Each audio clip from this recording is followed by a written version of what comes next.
One. And we're back. And we're back. All right. All right, Brandon with the Dark Side Brew Crew here for another Zoom video beer review in the time of quarantine. So tonight, as you can see, not just one, but actually two, which we'll get to here. So we've got beers from Boxing Bear, and joining myself, Chris, Franz, and Aaron is Justin Hamilton, head brewer from Boxing Bear himself. Join us to talk about the beers and enjoy the beers. How's it going? First up is the Citra lager that we'll be doing. Oh, yeah. There it is. It lives up to the advertising. It's much Citra. Much Citra. I'm going to love it. Oh, that looks clean as hell. Oh, yeah. You definitely get that tropical right off the bat. Mm-hmm.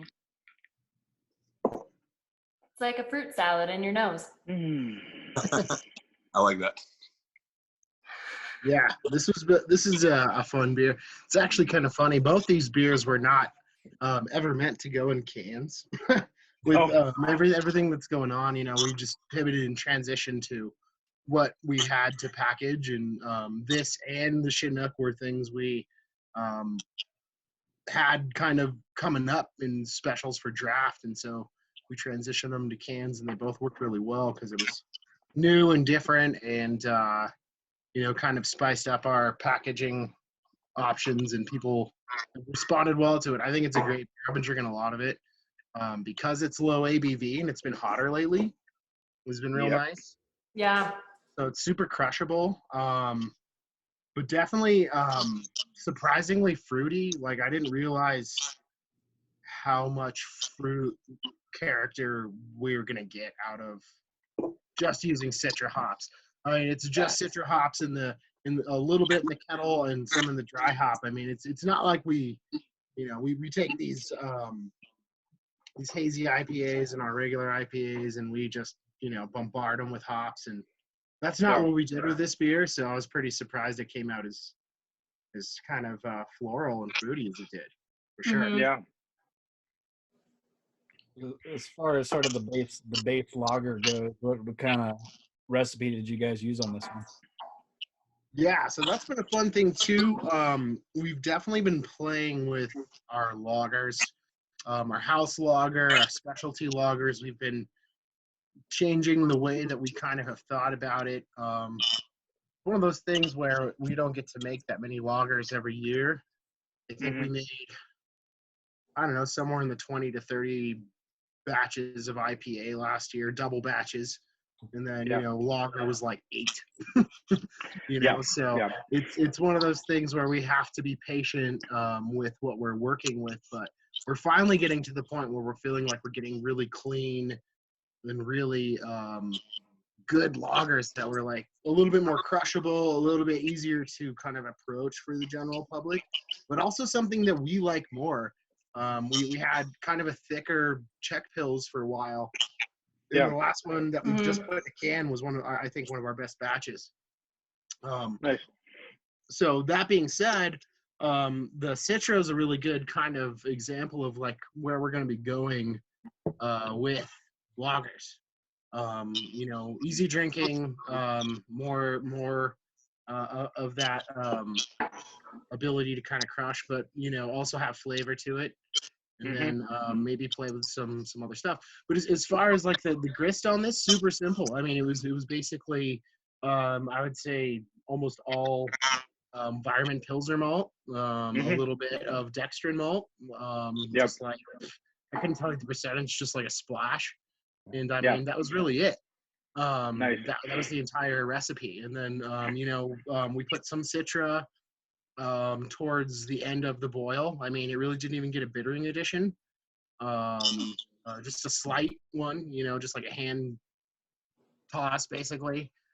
Just a splash, but then some whirlpool and a little bit of dry hop. And I mean, that's really it. It's a really simple beer, but I like the simplicity. I think the simplicity is maybe why it pops, because you know, there's not a bunch of competing crystal malt or whatever else you have in your IPA grist, you know.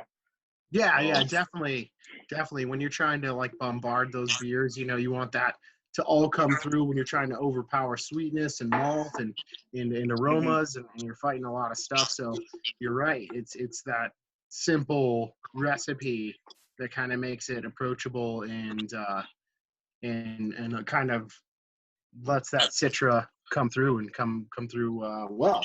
So Yeah, it worked out well. I'm glad it was good because we had to can it.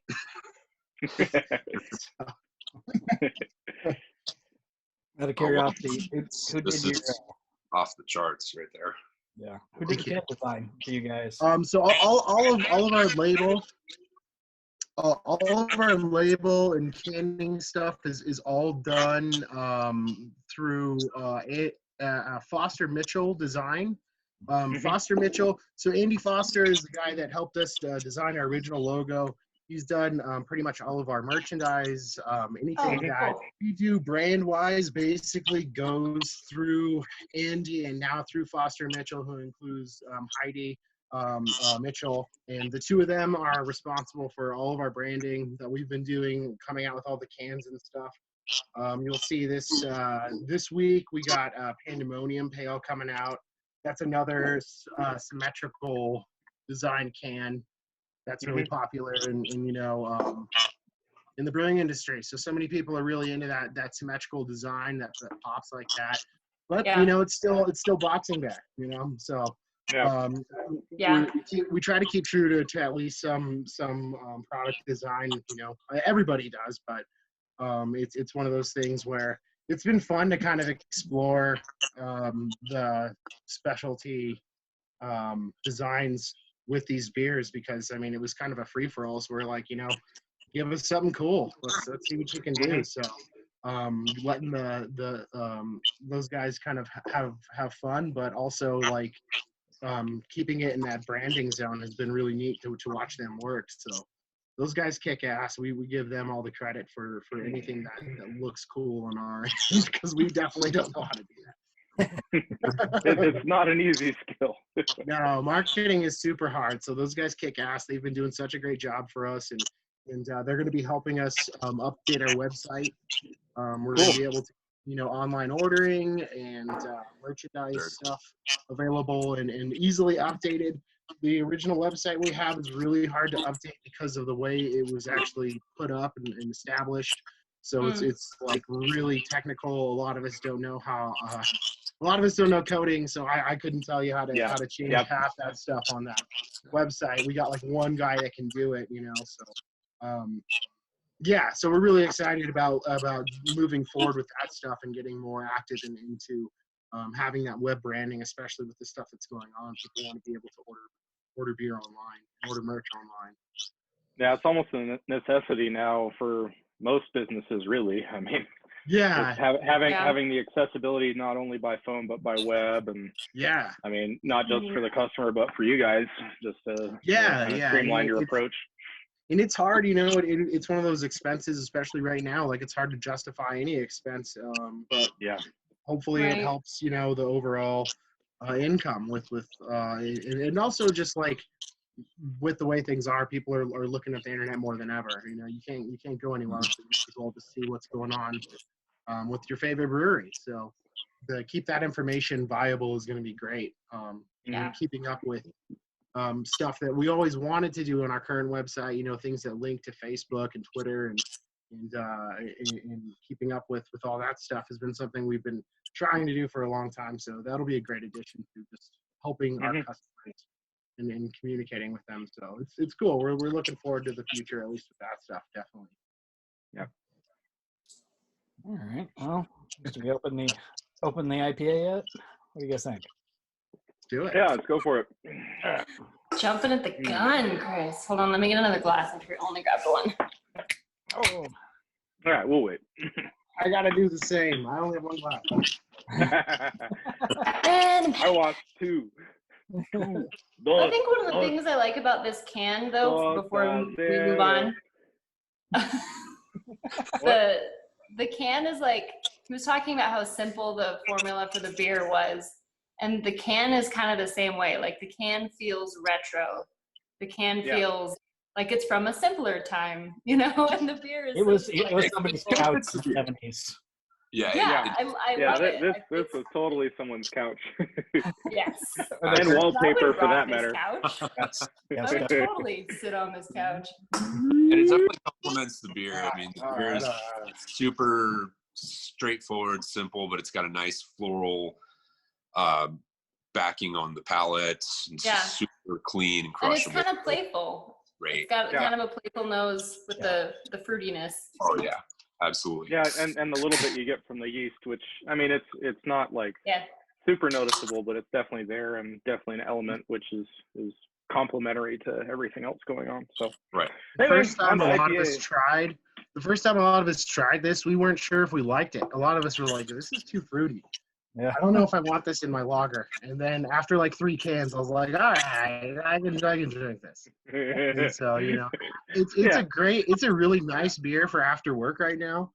Like you know, it's been super hot, and it's been muggy, so it's been the perfect beer for getting done with the day and just having something to drink. Like it's like refreshing, definitely. Yeah. Well, and the nice thing is you guys didn't make a lager and then add a bunch of fruit to it.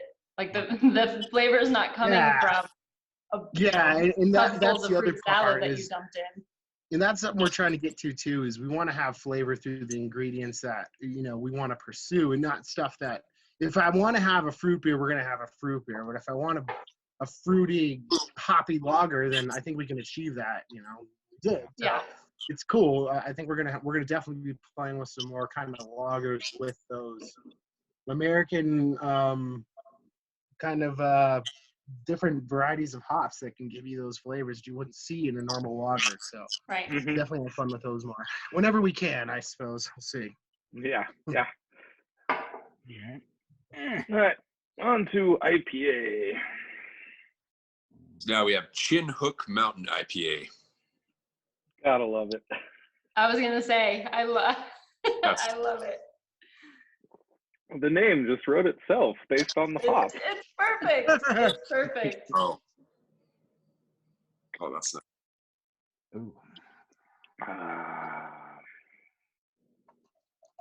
Good old Chinook. Oh. Yeah. Ah. Mm-hmm.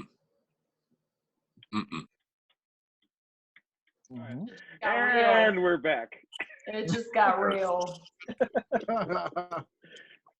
Yeah, but really, so Mountain IPA is a weird one. It's one of those beers where it kind of says it on the description, where we kind of in between these juicy East Coast hazy beers and West Coast dry IPA.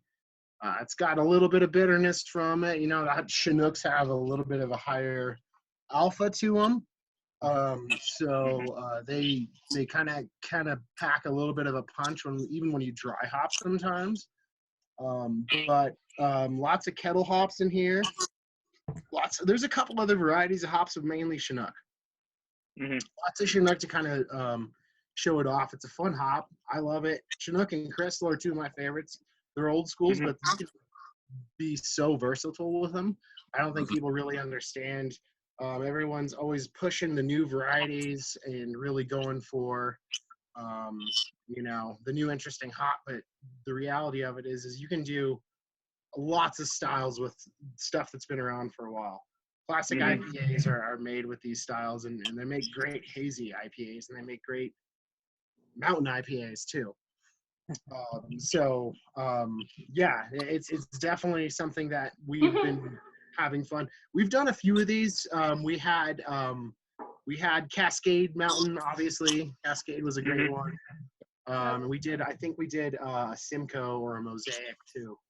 But it's been one of those things that basically we take something like we would do with a hazy IPA, we bitter it a little bit more, and then we try to clarify it.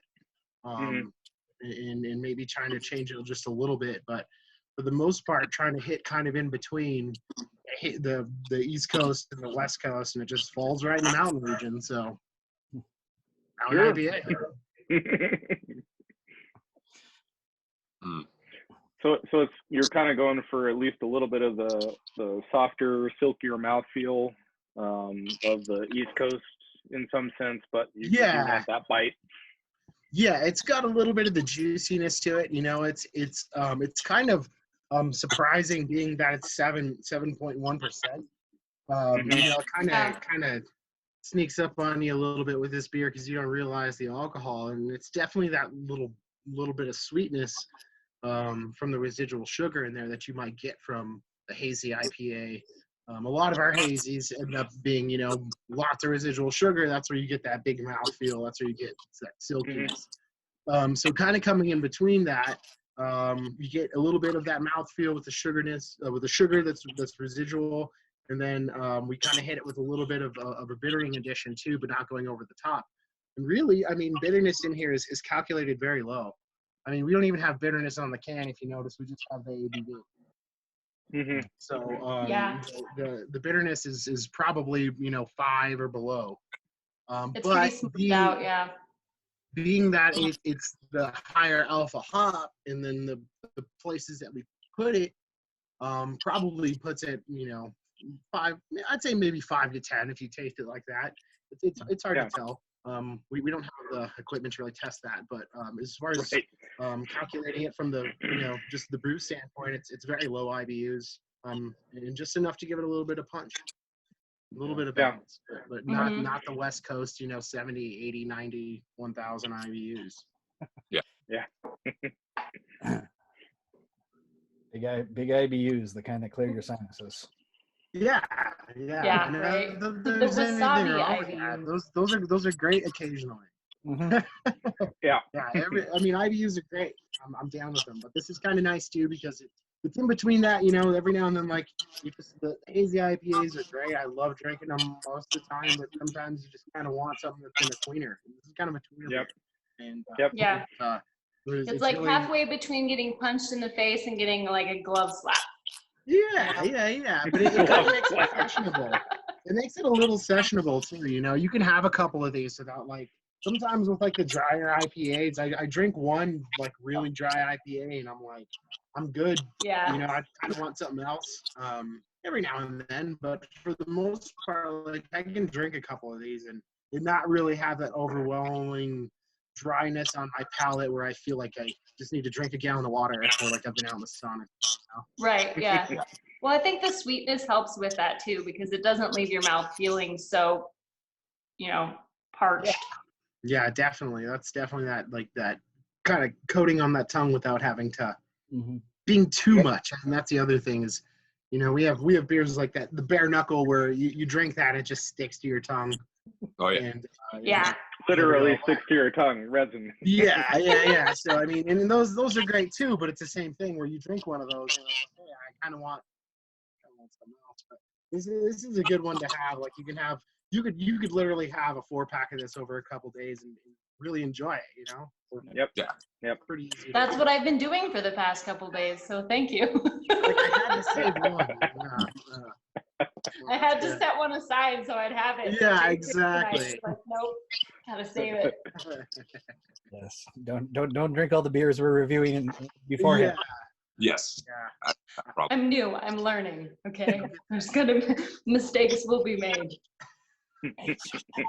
So Justin, tell us, as far as like the seasonals or these kind of like specialty beers, are you guys like, is that still something that's been easier or harder, or rather harder to do right now, just with the state of everything? Yeah, it's been hard. I mean, right now brewing has been weird. We've been trying to brew as much as possible.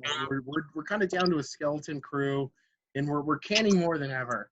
So it's been a shift in our business model. I never thought that we could ever can this much. It's kind of crazy. It's kind of crazy how much beer we're going through. Just through our doors, which is really good.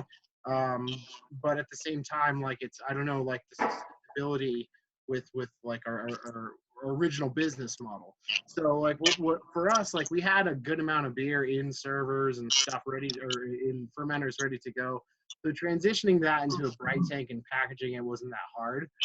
But the hard part now is like wondering when we're going to open, how much beer I can actually have on tap when we open, and trying to keep it fresh. I really don't want to like have a bunch of beer sitting around, but either way, we're upping production and making sure that we're going to be as ready as possible whenever we can open. But I guess to answer your question, the specialties right now, we're trying to still make them. We're trying to squeeze a few in here and there, and whether it goes into a can or whether we're going to be putting it on draft specialty and it's going to be available for a crowler or, you know, just on draft. I'm really hoping to be able to keep some fun specials going. We got some kind of cool stuff like coming down the pipeline, and we're hoping that, you know, we can get people to actually drink them in a pint glass. But either way, if not, then we're ready to put it in a can, and I think we're really in a good spot to kind of play that game and hopefully just see where it takes us. So we're trying to keep up with house beers too, though. I mean, that's the important thing. I can't run out of Uppercut. If I run out of Uppercut, I think I'll get chased in the streets or something. So. Now, the other big thing that, of course, happened during the pandemic, and everybody's like, "What, are they crazy?" You opened Tramway, and what's that response been? Because all of a sudden you've got a third audience. Yeah, so I mean that's another complication of like what we're getting into, because we have another venue that we're trying to fulfill with more beer, and it gets a little crazy. I'm like trying to look at the numbers and see where we're going to be, but so far it's been great. The response to Bridges has been awesome. The community up there was ready for another brewery, and some place that's close. When you get done with the trail, there's so many people out there walking right now.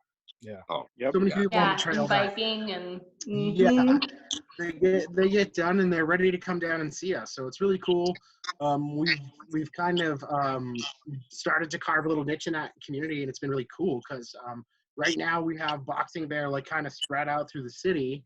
So wherever you are, you can kind of get some packaged beer from us, and it worked out really well because of the way that the liquor stores got closed down. So it was kind of this like thing where we were like, man, we have the ability to kind of service people up in the heights that aren't being able to get anything from Total Wine or the Porters or the Kellys or anything that's up there, that, you know, you're going to have to go to a grocery store, you're going to have to go to a gas station to get your beer. And that sucks. Not everybody's in that position that wants to go deal with that on a regular basis. Yeah. So we were really happy to kind of provide something for people to have up in that place, and we were ready to open too. We've been dying to open that place. We've been ready to get it going, and it's been a really good opportunity for us. And like I said, the community has really taken us in. It's been a really cool thing to see the response, because I feel like once that place is open for business, it's gonna be good. People are gonna really like it. If you've seen it, it's an awesome space. It looks great. So we're really proud of it, and we can't wait for like our neighbors. We can't wait for that place to be fully functional. But for now, like what it is great. You know, it's good to have a little Boxing Bear up there where you can go and get beer, because it's hard to go to the west side. It's hard to get downtown. So yeah. Well, that's where I went to pick up on Sunday. That's where I went to buy these for the review. Nice. And I walked in and was like, man, I can't wait to hang out in here. Yeah, like, it's got that great pub and feel. have a beer. Yeah. It's awesome. It's going to be a great place to hang out. Yeah. We're super psyched. And you know, whatever we can get to whenever we can, that's fine. We're just ready to share it with everybody. And I'm glad people can see it right now. That's good too. And at least you can see like what we've done, because we worked really hard on that place. The draft system is awesome. It's really simple, but it looks clean, and the inside is great. We have a little game room there. We're going to have a lot of fun stuff. So it's going to be a really cool place. Like I said, our neighbors are going to be great too. So it's going to be a really good location. I was curious though, is you know, every time a brewery tends to move into a new part of town, they discover like odd little things in sales, like wow, and this part of town, these guys really like this beer, but they don't like this one as much. Well, have you seen any of that so far? Yeah, from what we've seen, it's kind of funny because we sell certain amounts of beer, and I knew that going from Chama River, certain styles of beer were selling different. When I came to Boxing Bear, and it was just I kind of knew that there was that kind of demographic going on. Where people have that want for different styles of beer in different parts of town, which is really interesting. Just like a few miles apart, literally. You can have a whole different type of, like I said, demographic that wants a whole nother style of beer that doesn't sell 5 miles down the road. Mm-hmm. It's really, really interesting, and I mean, there's probably some smart person that can figure out why. But either way, like as far as what we're selling up there, like it's really interesting because we've been selling a lot of Amber in cans has been doing really well. Previously, we packaged Amber thinking it was going to be a core style in cans, and we got it out to Total Wine, and we got it out to our other locations, and it just kind of stalled. We had one batch for like a month and a half, which is a long time for us. For being a small packaging brewery. So when we saw that, we were like, hey, let's back off on Amber. Let's not take it too serious. And if people want it, we can occasionally maybe a seasonal, figure that out. At this point, I'm kind of thinking it's probably going to be on more regular just because a lot of people are buying it up there. And again, we'll see how that demographic changes with like pint sales if that gets to that. But for now, I think we kind of got to keep Amber in cans to keep the east side happy. Yeah. That is kind of the main thing, keeping the yeast happy, right? Yeah. I mean, and yeah, like you said, it's all those different parts of the town have the different flavor kind of profiles and what people are looking for. It's really interesting, and what people want. I mean, it's cool though. It's cool though because it's nice to not just have these kind of stalled styles and stuff. We'll be able to get fresher beer out to people and be able to brew more. So it's like a really good thing that people like different styles of beer, and not everybody's just drinking all of our hazy IPA. Yeah. Right. You tease that there's more beers coming. Are you prepared to identify any of them besides Pandemonium? Let's see. So Pandemonium Pale is coming out. One I could definitely tell you we got coming out in cans probably in the next maybe week to 2 weeks is going to be Bearfest Stay-at-Home Lager. Oh, I love that. So that is great. Originally, we wanted to brew a Bearfest lager. We were bringing back Bearfest. That was the whole thing. Yep. Bearfest was going to be a big thing this year for us. So even up until like the last like week or so, not last week, but I'm sorry, up until like mid-April, we were still discussing like what's going on. And so now it's like, it's pretty much it's shelved. Bearfest isn't going to happen unless it's just 5 people. Yeah. You can have like 5 of us. This is Bearfest. This could be Bearfest. Yeah, exactly. Have 70 separate Bearfests, all 6 feet apart, with clusters of 5 people. Yep. Dude, I love Bearfest. Yep. There we are. I love Bearfest. I don't have my Bearfest glass. Stupid moving. So, yeah. So because we had planned to do a lager for Bearfest, what we wanted to do is we wanted to can a lager for Bearfest, and we wanted to have it distributed during Bearfest. We were going to release a canned lager for Bearfest on Bearfest. That would have been available for sale and purchase that day. So you could have tried it, you could have bought it. It was going to be a really fun thing. We would just have tubs of cold cans just ready for you to consume. It's low alcohol. It's going to be 4%. So it's kind of like the Citra where it's going to be nice and crushable. Yeah. It's going to be low ABV, so it's going to be one of those things that's really, really good for like day drinking, and that's what we made it for. It was made for like day drinking in the hot sun.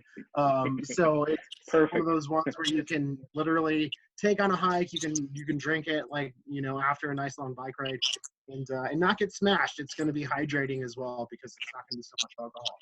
So that beer is going to be great. Like I said, the next 2 weeks that should be coming out in cans. After that, it's going to be hard to say what we have coming out.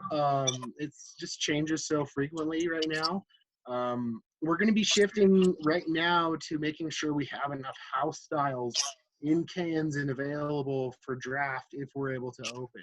So a big part of our production right now is moving towards that and making sure that we're not pissing off any drinkers that want the amber, or the chocolate milk stout, or the black and blue tart, or our IPA. We want to make sure we have those tanks full and ready to go when we can. And then I think once we kind of balance out and realize or kind of figure out what's happening with production or opening and stuff, then we'll be able to kind of see where we're at with more specials coming out, because I got lots of plans for them. We have lots of recipes in our pocket that we're ready to do. It's just a matter of getting there, I guess. Yeah, that makes sense. Yeah, hopefully filling out those 20 taps at Eastside and Weedo, and then 16 always at our main location. So we'll be good. We should be good. Just a few taps. Yeah. It's only 20. It's only 20 taps at 2 locations. No, but we're really psyched. Regardless of what's happening now, we're still trying to keep our chin up about production and new beer styles and everything else. So it's one of those things where, like I said, we do what we can, and we're trying to do it well, and I think we're doing okay for what we are, I guess. Yeah. All right. Well, before Zoom runs out, we thank you for joining us. Thank you, guys. Sir. Yeah. Absolutely. Thanks for having me. I was really anticipating doing a review with you guys. So anytime, for sure. Very cool. Well, to everybody, remember you can get Chinhook and Citra Lager at all 3 Boxing Bear locations. There's one for everyone. And you should. And you really run and get them. Delicious beers. Get them all. No, seriously, Citra Lager is almost gone. I don't think there's very much of that left. Chinhook's the same way. So these specials are going quick. Specials are going really quick. So people that want them. You heard it, people. Go. Get out. Go. Thank you, Burke. Well, not now. Safely. They're not open. Go safely. Right. Go safely. But yeah. 12 to 6. 12 to 6 for now. Okay, between 12 and 6. 12 and 6 for now, yeah. Yes. All right. Justin, thank you, sir. Cheers. Thank you. Cheers. Danke. Have a good night.